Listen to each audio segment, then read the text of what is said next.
Hello everyone. Today we will talk about conditional statement and its converse. So what is mean by conditional statement? The statement which can be written in if-then form are called as conditional statement. The statement which can be written in if-then form. If-then form I hope you have already learned in English. So that type of statement are called as conditional statement. And the part after if, it is called as antecedent part, and the part after then, it is called as the consequent part. After if, the part which is given is called antecedent, and the part after then, it is called as the consequent. For example, if I say the quadrilateral, the parallelogram, opposite sides of parallelogram are parallel. The opposite side of parallelogram are parallel. So this is the simple statement. Opposite sides of parallelogram are parallel. It is a simple statement.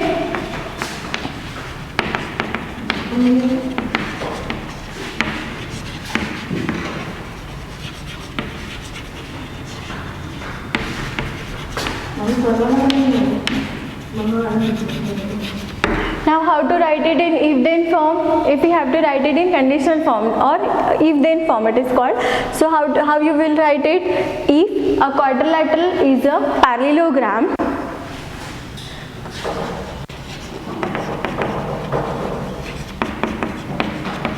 if a quadrilateral is a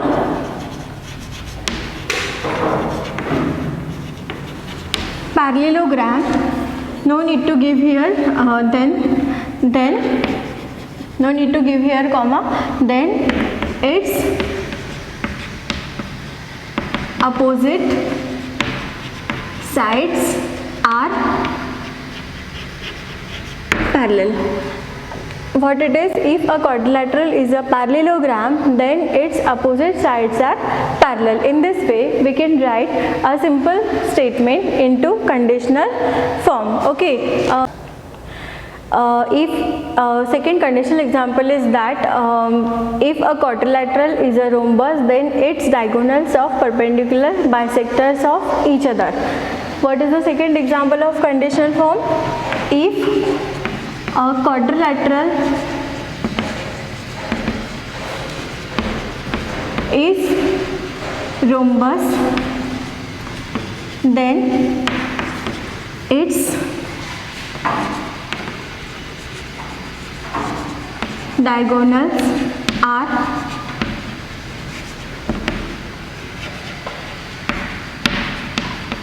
perpendicular bisectors of each other. Now I already told you that the part after if, we called it as the antecedent part. It means this part is called as antecedent. That means antecedent here it will be a quadrilateral is a rhombus. Then its diagonals are perpendicular bisectors of each other. This will be the consequent part. Consequent parts will be its diagonals are perpendicular bisectors of each other. This will be the antecedent, and this will be the consequent.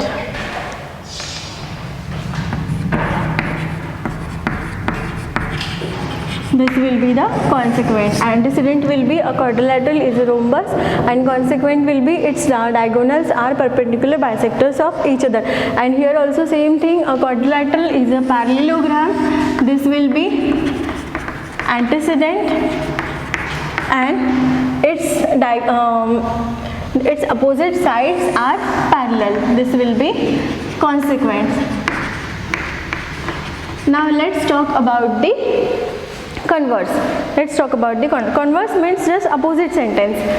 It means when antecedent becomes consequent and consequent becomes antecedent, then we called it as the converse of the statement. Converse of the statement. It means if the antecedent becomes consequent and consequent becomes antecedent, then we called it as its converse.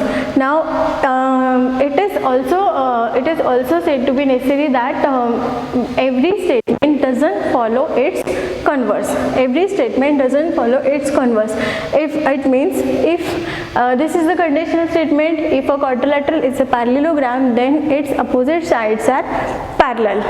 It is the right statement. It is the right statement because we know that the opposite sides of parallelogram are parallel. If we have to convert it in, if we have to convert it into converse, if we have to become its converse, so its converse will be, if opposite sides are parallel, then a quadrilateral will be a parallelogram. What will be its converse? If opposite sides are parallel, then a quadrilateral is a parallelogram. Is it a true statement? If opposite sides are parallel, then that quadrilateral is a parallelogram. Is it true? No, it is not true, because if the opposite sides are parallel, it can be a square, it can be a rectangle, it can be a rhombus.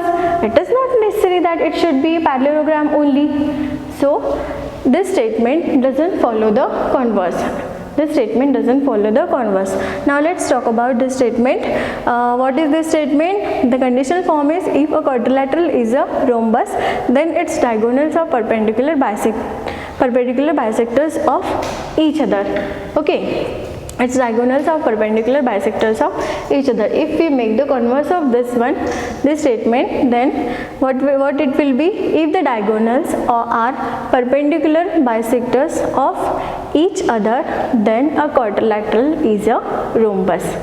If the diagonals are perpendicular bisectors of each other, then the quadrilateral is a rhombus.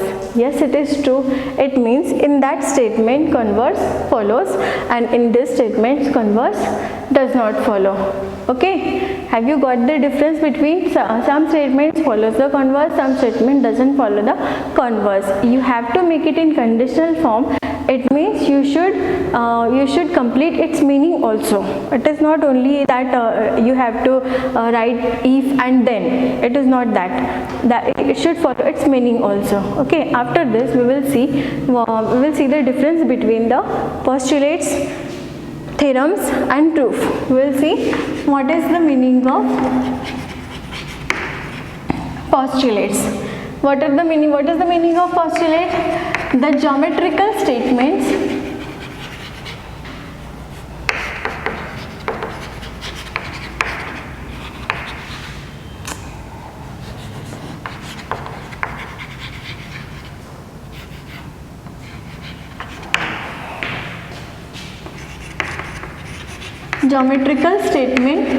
accepted by all are called postulates. The geometrical statement accepted by all are called as postulates. We know there are more mathematicians, Aryabhatta, Ramanujan. These are the mathematicians. They have made some statement which have, if any mathematician has made some statement and which is accepted by all, such statements are called as it becomes the postulates. Okay. Now let's talk about the theorem.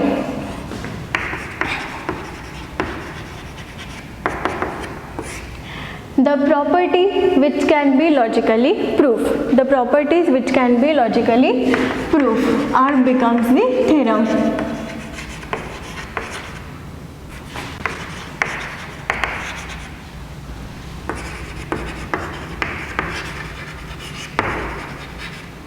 Logically proved, that are called as the theorems. The property which can be logically proved by using some previous properties or some previous theorems, that are called as the theorems. After that we will see proof. Proof means what? The logical proof means what? The theorems means the properties which are used to prove the theorem. The properties used to prove theorem means the logical arguments The logical arguments which are used to prove the theorems are called as proof. The logical arguments which are used, logical arguments, or we can say the properties also which are used to prove the theorem are called as the proof. There are two types of proof. First one is the direct proof. First one is the direct proof and second one is the indirect proof. Now what is meant by direct proof? So in direct proof, we know what is the conditional statements. For example, let's take this example. If the quadrilateral is a parallelogram, then its opposite sides are parallel. If we have to prove this, in this case, the antecedent is a quadrilateral is a parallelogram, consequent its opposite sides are parallel, and we have to prove this. So direct proof means what? The proof which we can make means here with the help of given part. With the help of given part means antecedent. So with the help of given part, if we can prove the consequent, with the help of given part, if we can prove the consequent, so such type of proof is called as direct proof. Means where in that proof the given part is useful to prove the theorem, that we called it as the direct proof. Okay, now what is meant by indirect proof? Indirect proof means what? Whatever is the given part, we consider that the part is whatever we have to prove, we consider that part is false. It means, like, suppose we have to prove see here, same statement we will consider. If a quadrilateral is a parallelogram, then its opposite sides are parallel. Now here in this case, the consequent is its opposite sides are parallel. It means this is the consequent. So in this case, if we have to prove it indirectly, it means indirect proof. So we will consider that the consequent is false. It means we will take that its opposite sides are not parallel. We will consider that the consequent is false. That means its opposite sides are not parallel, and whatever is given part, it will contradict, and by using the logical argument, it will contradict the given part. It means we will prove by using properties that the given part or some logically proved properties are false. So that starting part and ending part, it contradicts with the statement. So that such type of proof is called as the indirect part. It means simply you have to remember that whatever we have to prove means the consequent part, it is false. Such type of proof is called as the indirect part. Okay, after this we will see Euclid's postulate. So there are 5 Euclid's postulate.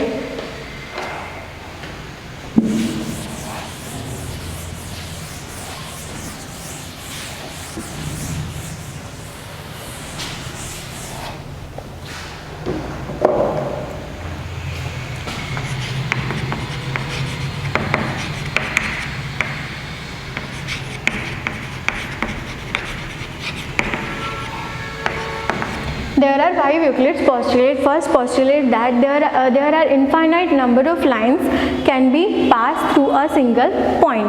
Suppose we take a point.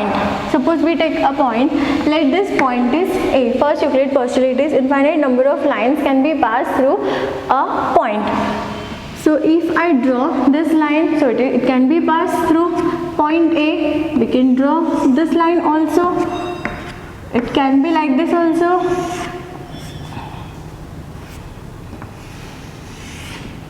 So infinite number of lines can be passed through point A. So this is first Euclid postulate. Second postulate is that there is only one line can pass through 2 points.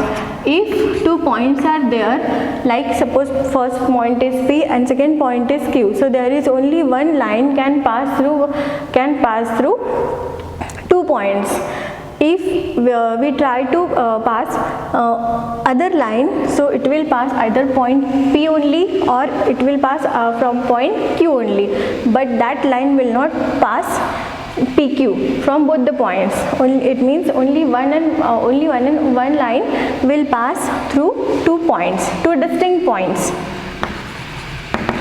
third Euclid's postulate is that a circle of given radius can be drawn taking point as a center.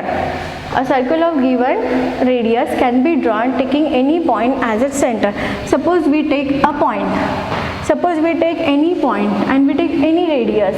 Suppose we take radius as 2 cm. So by taking this as a radius, we can draw a circle. By taking this as a radius, we can draw a circle. If we take the radius of 1 cm, so we can draw by taking this as a center, the circle of 1 cm. Like this is Euclid's third postulate, that a circle of given radius can be drawn taking any point as the center. If we take this as a point, so circle of any radius you can draw. Now Euclid's fourth postulate is that all right angles are congruent to each other.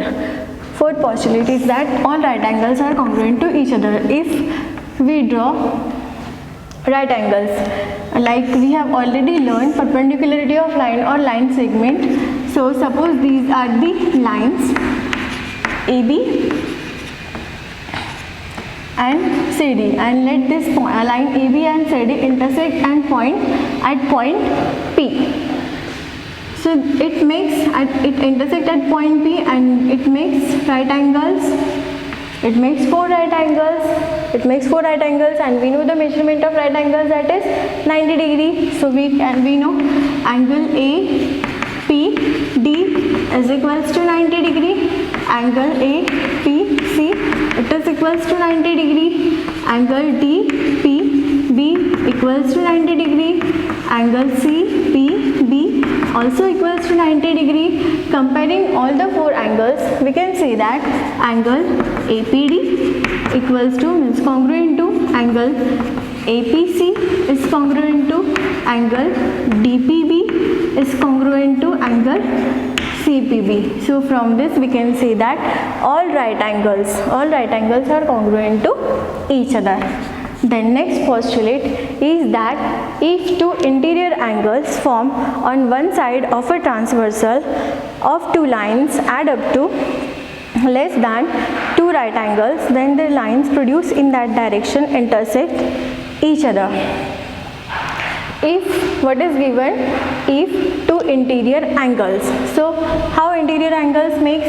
We have not given in fifth postulate that the lines are parallel.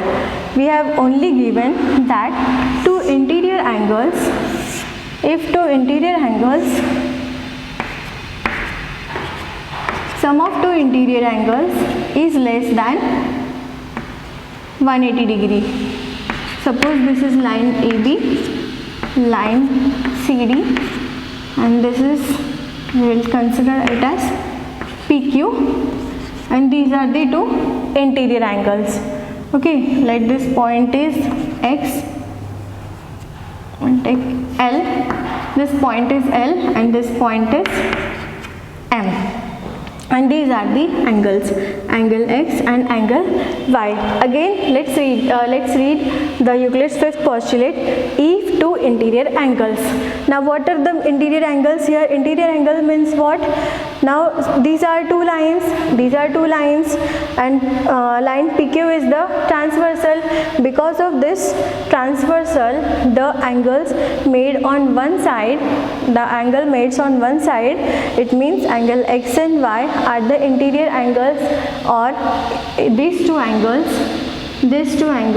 are the interior angles. These 2 angles are interior angles, and these 2 angles are also the interior angles. So 2 interior angles on one side of a transversal of 2 lines add up to less than 2 right angles. Less than 2 right angles means what? What is the sum of 2 right angles? 2 right angles means what? 90 plus 90.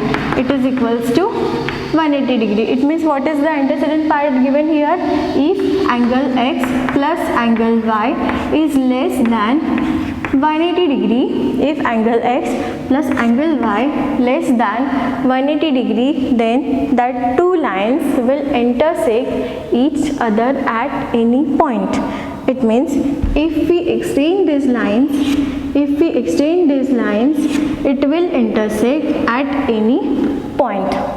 Euclid's fifth postulate is that if sum of two interior angles is less than 90 degree, if sum of two interior angles is less than 90 degree, then that lines on that side will intersect each other. Now here in this case, if we will talk about the right side, so these are also the pair, this is also the pair of interior angles, but it will not intersect on right side because the sum of these two angles is more than 180 degree. That means two right angles. It will intersect on left side only because the sum of these two angles is less than two right angles. That means 180 degree. Now let's talk about the theorem. Let's see the theorem.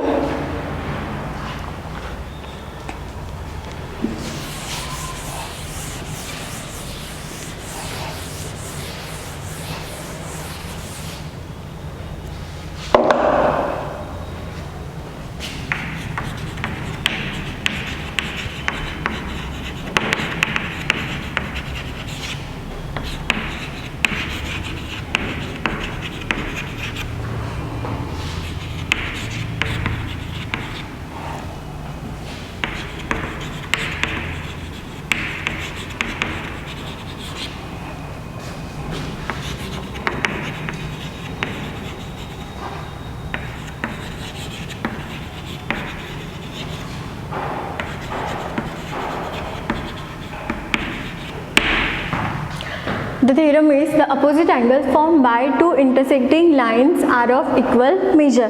Now whenever you will solve the theorem, you will be always given the statement only. From that statement you have to take whatever is the given part and which part you have to prove, and you have to draw the figure yourself.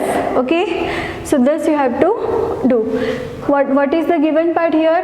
The opposite angles formed by two intersecting lines, means here we have given two intersecting lines. So first, while drawing, we will draw a figure.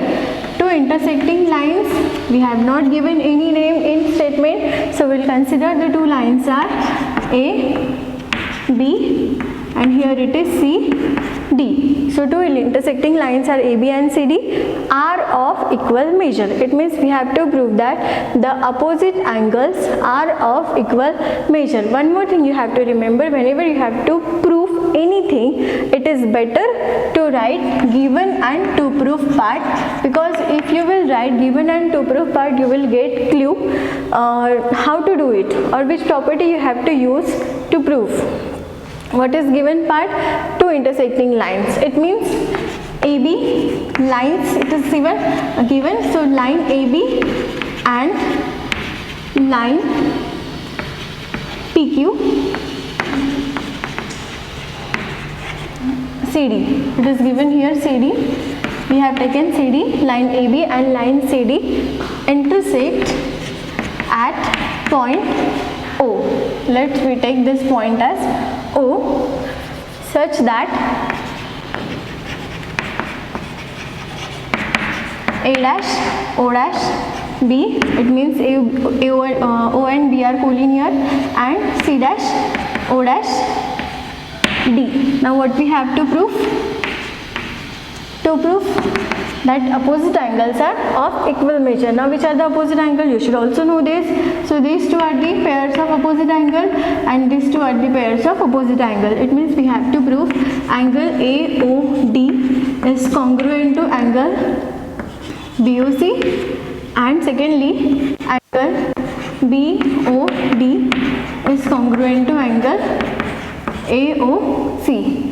BOD is congruent to AOC and AOD is congruent to BOC. So these two we have to prove. Let's start with proof. We have not given much more in given part, only we have given that AB and CD intersect each other at point O. So from this also we know that it is a line, AB is a line, so for some time forget this one, okay, forget this line CD. So if you will see only line AB, we know that these two angles are forming the linear pair. These two angles are forming the linear pair. It means we can say angle AOC plus angle COD is equals to 180 degree, because it is forming the linear pair. So it's so angles, sum of those angles, it is equals to 180 degree. We will write here reason angles in linear pair. Okay, and let's give this as equation number 1. Now we have to prove that AOC is BOC is congruent to AOD. So here we will take, whenever we will take second term, one term should be cancelled. So BOC we want, so AOC we will cancel. Okay, so in second part we will take AOC, means in second part we will take this line. In second equation we will take this line. If we will take this line, so there are two angles. Two angles are angle AOD and angle AOC. So these two angles are also forming the linear pair. It means angle AOD plus angle AOC is equals to 180 degree. Same reason, angles in linear pair. Give this as equation number 2. Now comparing equation 1 and 2. Comparing equation 1 and 2, right side of both the equations are same, so left side will also be same. So we can write angle AOC plus angle BOC is equals to angle AOD plus angle AOC. Comparing equation 1 and 2, we get angle AOC plus angle BOC equals to angle AOD plus angle AOC. Now AOC are on both sides with same side, so it will get cancelled. Therefore we get finally angle BOC is congruent to angle AOD. Angle BOC is congruent to angle AOD. We have to prove angle angle AOD is congruent to angle BOC. Hence first part is proved. Similarly we can prove the second part also.